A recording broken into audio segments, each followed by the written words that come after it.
കഥ തുടങ്ങുന്നത് ആസ്ഗാർഡ് എന്ന യൂണിവേഴ്സ് വെച്ചാണ്. അവിടെ അച്ഛനായ ഓഡിൻ രാജാവിന്റെ പിൻഗാമിയായി തോർ അവിടുത്തെ രാജാവാകാൻ കിരീടധാരണ ചടങ്ങ് നടക്കുമ്പോഴാണ് കഥ മാറുന്നത്. ചടങ്ങിനിടയിൽ അസ്ഗാർഡിന്റെ ശത്രുക്കളായ ഫ്രോസ്റ്റ് ജെയിൻസ് കൊട്ടാരത്തിൽ കയറാൻ നോക്കുന്നു. ദേഷ്യം വന്ന തോർ അച്ഛന്റെ വാക്ക് കേൾക്കാതെ അനിയനായ ലോക്കിയെയും കൂട്ടുകാരെയും കൂട്ടി ഫ്രോസ്റ്റ് ജെയിൻസിന്റെ ലോകമായ ജോണുൻഹൈമിലേക്ക് പോയി വൻ യുദ്ധമുണ്ടാക്കുന്നു. തോറിന്റെ ഈ അഹങ്കാരവും ദേഷ്യവും കണ്ട് മനസ്സും അടുത്ത് ഓഡിൻ രാജാവ് തോറിന്റെ എല്ലാ ശക്തികളും അധികാരങ്ങളും പിടിച്ചെടുത്ത് അവനെ ഭൂമിയിലേക്ക് നാടുകടത്തുന്നു. അതിനോടൊപ്പം അവൻ ഉപയോഗിച്ചിരുന്ന ദിവ്യ ചുറ്റികയായ മ്യോൾനിർ ഭൂമിയിലേക്ക് എറിയുകയും അതിലൊരു ശാപമിടുകയും ചെയ്യുന്നു. ഈ ചുറ്റിക ഉയർത്താൻ യോഗ്യതയുള്ളവന് മാത്രമേ തോറിന്റെ ശക്തി ലഭിക്കൂ. ഭൂമിയിൽ ന്യൂ മെക്സിക്കോയിലെ മരുഭൂമിയിലാണ് തോർ വന്ന് വീഴുന്നത്. അവിടെ വെച്ച് ആസ്ട്രോഫിസിസ്റ്റായ ജെയിൻ ഫോസ്റ്റർ, ഡോക്ടർ സെൽവിക് ഡാസി എന്നിവരുടെ വണ്ടി തോറിന്റെ മേത്ത് തട്ടുന്നു. പവറെല്ലാം നഷ്ടപ്പെട്ട ഒരു സാധാരണ മനുഷ്യനായി മാറുന്ന തോറിനെ അവർ രക്ഷിക്കുന്നു. പതിയെ തോറും ജെയിൻ ഫോസ്റ്ററും തമ്മിൽ പ്രണയത്തിലാകുന്നു. അതിനിടയിൽ ഭൂമിയിൽ വീണ മ്യോൾനിർ ചുറ്റിക ഒരൊറ്റ മനുഷ്യനും പൊക്കാൻ പറ്റാതെ അവിടെ കിടക്കുന്നു. വിചിത്രമായ ആ ചുറ്റിക കണ്ട് ഉടൻ ഷീൽഡ് ഏജന്റ് കോൾസൺ ആ പ്രദേശം മൊത്തം വളഞ്ഞ് താവളമാക്കുന്നു. തന്റെ ചുറ്റിക അടുത്തുണ്ടെന്ന് അറിയുന്ന തോർ ഷീൽഡിന്റെ താവളത്തിൽ അതിക്രമിച്ച് കയറി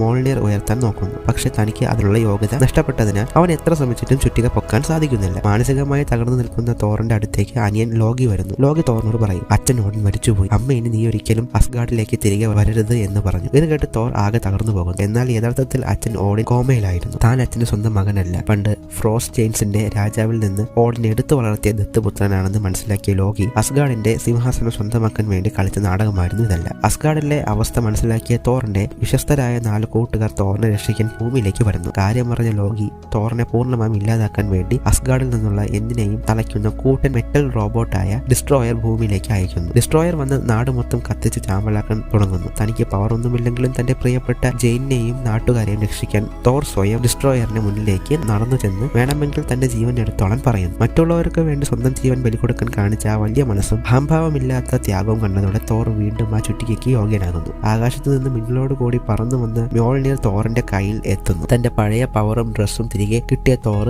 ഇടിമിന്നൽ രാജാവായി ഡിസ്ട്രോയറിനെ അടിച്ചു തകർത്ത് ആകാശത്തേക്ക് എറിയുന്നു. ഉടൻ തന്നെ അസ്ഗാർഡിലേക്ക് തിരികെ എത്തുന്ന തോർ അസ്ഗാർഡ് നശിപ്പിക്കാൻ പ്ലാൻ ചെയ്ത ലോഗിയുടെ പദ്ധതി തകർക്കുന്നു. ലോഗി അന്യഗ്രഹത്തിലേക്ക് പോകുന്ന ബൈഫ്രോസ്റ്റ് തകർക്കാൻ നോക്കുമ്പോൾ അത് തടയാൻ തോർ തന്റെ സ്വന്തം കയ്യിലെ ചുറ്റിക കൊണ്ട് ബൈഫ്രോസ്റ്റ് പാലം തല്ലി തകർക്കുന്നു. അടിപിടിക്കിടെ ലോഗി ബഹിരാകാശത്തെ ഇരുട്ടിലേക്ക് വീണുപോകുന്നു. ബൈഫ്രോസ്റ്റ് പാലം തകർന്നതുകൊണ്ട് തോറിന് ഭൂമിയിലുള്ള തന്റെ കാമുകി ജെയിൻ ഫോസ്റ്ററുടെ അടുത്തേക്ക് തിരിച്ചെത്താൻ കഴിയാത്ത അവസ്ഥയാകുന്നു. എങ്കിലും ഏതുവിധേനയും അവളിലേക്ക് തിരിച്ചെത്തുമെന്ന് പ്രതിജ്ഞയെടുത്തതോടെയാണ് സിനിമ തീരുന്നത്. ഷീൽഡ് തലവൻ നിക് ഫ്യൂരി ഡോക്ടർ സെൽവിഗിനെ ഒരു രഹസ്യമുറിയിലേക്ക് വിളിച്ചു വരുത്തി അത്യപൂർവ്വ എനർജി സോഴ്സായ ടെസറാക്ട് അല്ലെങ്കിൽ സ്പേസ് സ്റ്റോൺ കാണിച്ചു കൊടുക്കുന്നു. എന്നാൽ കണ്ണാടിയിലെ പ്രതിബിംബത്തിലൂടെ അവിടെ ലോകിയുടെ ആത്മാവ് അതിനെ നിയന്ത്രിക്കുന്നത് കാണാം.